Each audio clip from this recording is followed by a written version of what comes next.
পানাম নগর নারায়ণগঞ্জ জেলার সোনারগাঁয়ে অবস্থিত একটি ঐতিহাসিক প্রাচীন শহর। বড়নগর, খাসনগর, পানামনগর। প্রাচীন সোনারগাঁয়ের এই তিন নগরীর মধ্যে পানামনগর ছিল সবচেয়ে আকর্ষণীয়। এখানে কয়েক শতাব্দীর পুরনো অনেক ভবন রয়েছে, যা বাংলার 12 ভূঁইয়াদের ইতিহাসের সাথে সম্পর্কিত। সোনারগাঁয়ে 20 বর্গ কিলোমিটার এলাকা জুড়ে এই নগরের গড়ে ওঠা। পৃথিবীর 100টি ধ্বংসপ্রায় ঐতিহাসিক শহরের একটি পানামনগর। ওয়ার্ল্ড মনুমেন্ট ফান্ড 2006 সালে পানামনগরকে বিশ্বের ধ্বংসপ্রায় 100টি ঐতিহাসিক স্থাপনার তালিকায় প্রকাশ করে। বড়নগর, খাসনগর, পানামনগর। প্রাচীন সোনারগাঁয়ে এই তিন নগরের মধ্যে পানামনগর ছিল সবচেয়ে আকর্ষণীয়। আজ থেকে প্রায় 450 বছর আগের 12 ভূঁইয়াদের দলপতি ঈসা খাঁ 15 শতকে বাংলার প্রথম রাজধানী স্থাপন করেছিল সোনারগাঁওতে। পানামনগরে ঢুকতেই চোখে পড়বে একটি সরু রাস্তা, আর রাস্তার ধারেই সারি সারি পুরনো দালান। কোনোটা দোতলা, আবার কোনোটা একতলা। বাড়িগুলোর স্থাপত্য নিদর্শন দেখে বোঝা যায় এখানে ধনী বণিক শ্রেণীর লোকেরা বসবাস করতেন। বাড়িগুলো মোগল ও গ্রিক স্থাপত্য শৈলী মিশ্রণ দেখা যায়, এবং প্রতিটি বাড়ি কারুকার্য স্বতন্ত্র। কারুকাজ, রঙের ব্যবহার এবং শিল্প কৌশল দিক থেকে নতুন নতুন উদ্ভাবনী কৌশলে প্রমাণ পাওয়া যায়। প্রায় প্রতিটি বাড়ির তৈরিতে ব্যবহার করা হয়েছে ঢালাই লোহার তৈরি ব্রাকেট। জানালায় ব্যবহার করা হয়েছে লোহার গ্রিল, এবং বায়ু চলাচলের জন্য ভেন্টিলেটর ব্যবহার করা হয়েছে। সবচেয়ে উল্লেখযোগ্য হল বাড়িগুলোতে কাস্ট আয়রনের নিখুঁত কাজ আছে, এবং ইউরোপে ব্যবহৃত কাস্ট আয়রনের কাজের সাথে এই কাজে অনেক মিল লক্ষ্য করা যায়। এছাড়া মেঝেতে লাল, সাদা, কালো মোজাইকের কারুকাজ লক্ষণীয়। নগরীর ভিতরে আবাসিক ভবন ছাড়াও আছে মসজিদ, মন্দির, গির্জা, মঠ, গোসলখানা, নাচঘর, পান্থশালা, চিত্রশালা, দরবার কক্ষ, গুপ্তপথ, বিচারালয় এবং পুরনো জাদুঘর।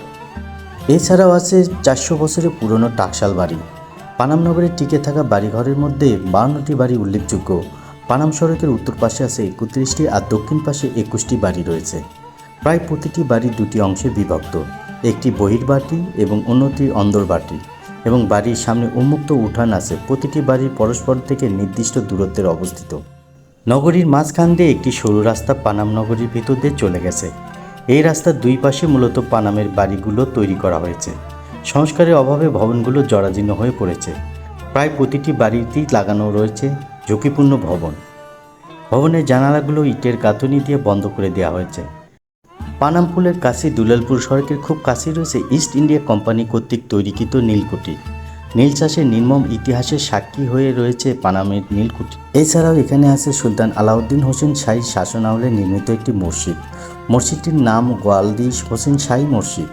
সোনারগাঁ লোকশিল্প জাদুঘর থেকে পশ্চিম দিকে রয়েছে এই মসজিদ। পানামনগর শুধু একটি ঐতিহাসিক স্থান নয়, এটি যেন সময়কে ছুঁয়ে দেখার সুযোগ। ইতিহাসপ্রেমী আর ফটোগ্রাফারদের কাছে একটা স্বপ্নের রাজ্য। প্রতিদিন দেশের নানা প্রান্ত থেকে মানুষ ছুটে আসে এই নিসর্গ ও ইতিহাসের টানে। তবে এত সুন্দর ও ঐতিহ্যবাহী একটি স্থানের প্রয়োজন যথাযথ রক্ষণাবেক্ষণ। পানামনগর কেবলই ধ্বংসপ্রাপ্ত ভবন নয়, এটি বাংলার অতীতে এক জীবন্ত সাক্ষী। আসুন ইতিহাসকে জানি, সংরক্ষণ করি এবং ভবিষ্যৎ প্রজন্মের জন্য ইতিহাস রেখে যাই। তো এই নগরীতে কিভাবে আসবেন চলুন একবার সেটা জেনে নিই।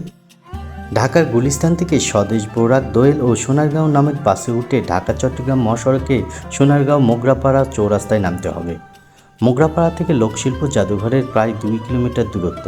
মোগরাপাড়া চৌরাস্তা থেকে সিএনজি অথবা রিক্সা নিয়ে নিন। আপনার যদি তাড়াহুড়ো থাকে তাহলে সিএনজি নিয়ে নিন, আর না হলে রিক্সাতে যাওয়াই ভালো। গ্রামের আঁকাবাঁকা রাস্তা দিয়ে রিক্সায় যেতে খারাপ লাগবে না।